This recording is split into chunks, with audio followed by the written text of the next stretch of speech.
Merhabalar, Ayşe Deniz'in Hobileri YouTube kanalıma hepiniz hoş geldiniz. Kanalımdan kucak dolusu selamlar, sevgiler sunuyorum. Evet, yine bir örgü modeli çalışması ile sizlerle birlikteyiz. Bu videomda sizlere ilmek atabilen, herkesin yapabileceği türde tek sıradan oluşan bir modelle geldim. Gerçekten modelimiz de şahane güzel arkadaşlar. Şöyle güzel bir iple denerseniz modelimiz süper duruyor. Şöyle hemen modelin yapımı için elimde bu şekilde ipim var. Etiketini atmamışım. Hemen etiketini de göstereyim sizlere. Şöyle arkadaşlar, Nako yazıyor. Bu şekilde bir ipimiz. Şöyle yine göstereyim. Şiş numaralarımızı zaten üzerinde veriyor yumaklarımızın. Şiş numaram ise 3,5 numara şiş kullanacağım. Sizler daha salaş durması için daha kalın şiş kullanabilirsiniz. İnce şişlerde de güzel duruyor. Evet, şöyle hemen dilerseniz modelin yapımına geçelim. Umarım sizler de beğenir, benimle birlikte yaparsınız. Evet, Bismillahirrahmanirrahim diyelim ve başlayalım. Şöyle ilmekler atarak başlayacağım. Sizlere model gösterecek kadar. Bu modeli yaparken arkadaşlar ilmek sayılarımız ne yaparsak yapalım 5 ve 5'in katlarında ilmek sayılarımız, yani 5, 10, 15, 20 diye ilmeklerinizi atabilirsiniz. Şöyle lastik gerektirmeyen bir model. Dilerseniz sizler lastikte yapabilirsiniz. Şal yapacaksanız direkt modelinizi kurabilirsiniz. Şöyle ilmek sayılarımı hemen bir sayayım. Evet, şöyle ilmek sayılarım 2, 4, 6, 8, 10, 12, 14, 16, 18, 20 ilmek üzerinden anlatacağım. Şöyle hemen şurayı bir bağlayalım. Başlayalım.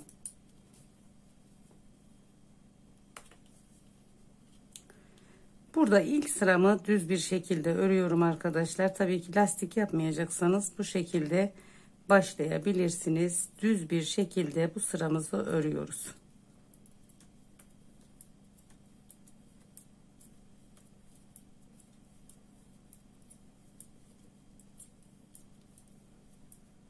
Evet, bu sıramı düz örgü olarak tamamlıyorum.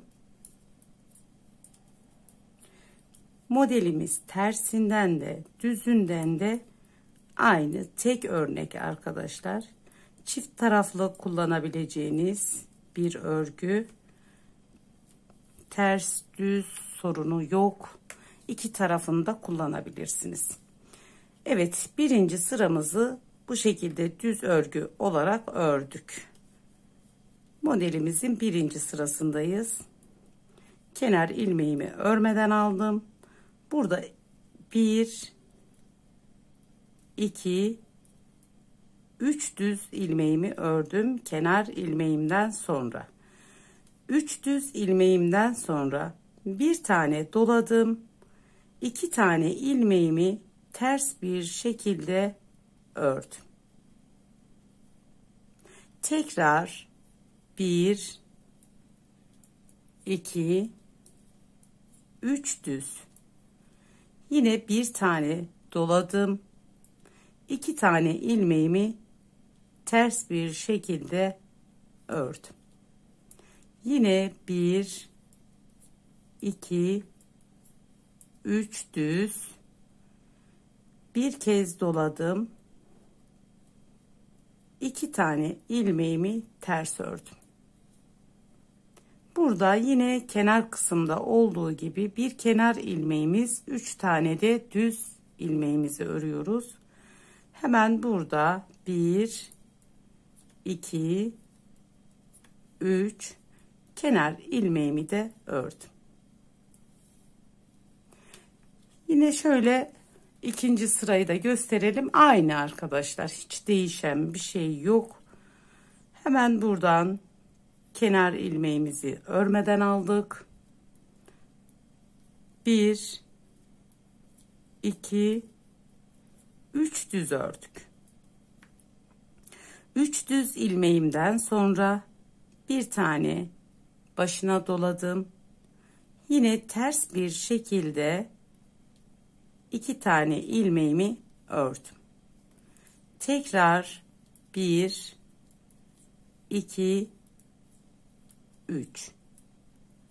3 düz doladım. Ters bir şekilde 2 tane ilmeğimi ördüm. Tekrar 1 2 3. Arkadan da önden de düz bir şekilde örüyoruz. Buradaki ara ilmeklerimizi haroşa oluyor arkadaşlar. Yine tekrar bir defa şişime doladım. Ters bir şekilde ördüm.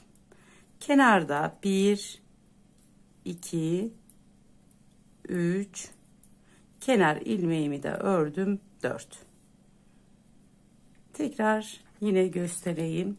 Yani modelimiz bundan ibaret. Hiç farklı bir işlemimiz yok. Kenar ilmeğimizi örmeden alıyoruz. 1 2 3 düz artır ters 2 tane ilmeğimizi aldık. Yine 1 2 3 düz artır 2 tane ilmeğimizi ters. Tekrar 1 2 3 düz artır 2 tane ilmeğimizi ters bir şekilde ördük. 1 2 3 kenar ilmeğimi de ördüm. Modelimiz 3 sıra anlattım ama sıralarımız hep aynı. Hemen 4. sırasında bir kez geçelim. Kenar ilmeğimizi örmeden alıyoruz. Hiç değişen bir şey yok. 1 2 3 düz artır 2 ilmeği ters al.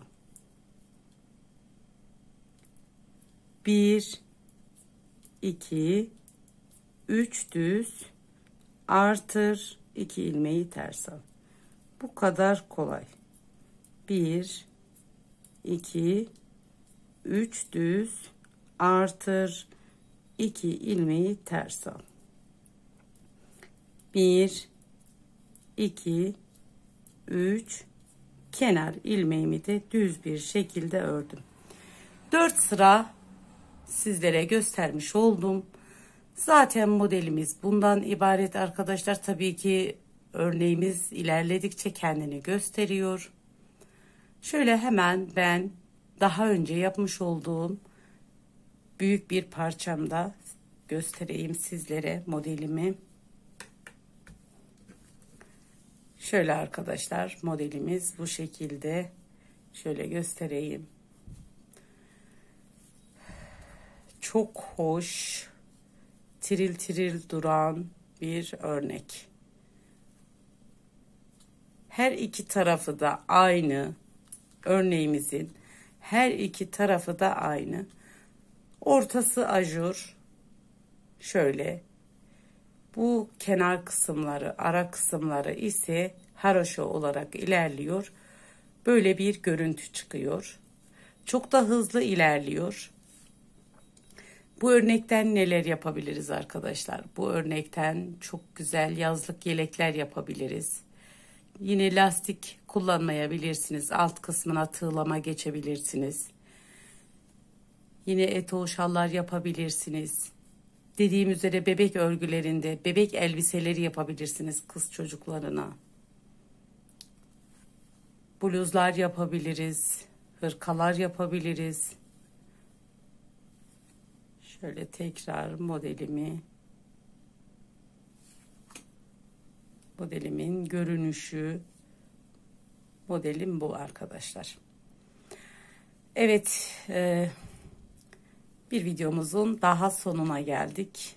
Bu aşamaya kadar beni izlediğiniz için çok teşekkür ederim. Bir diğerki videomuzda görüşmek dileğiyle. Allah'a emanet olun. Hoşça kalın. Kendinize iyi bakın.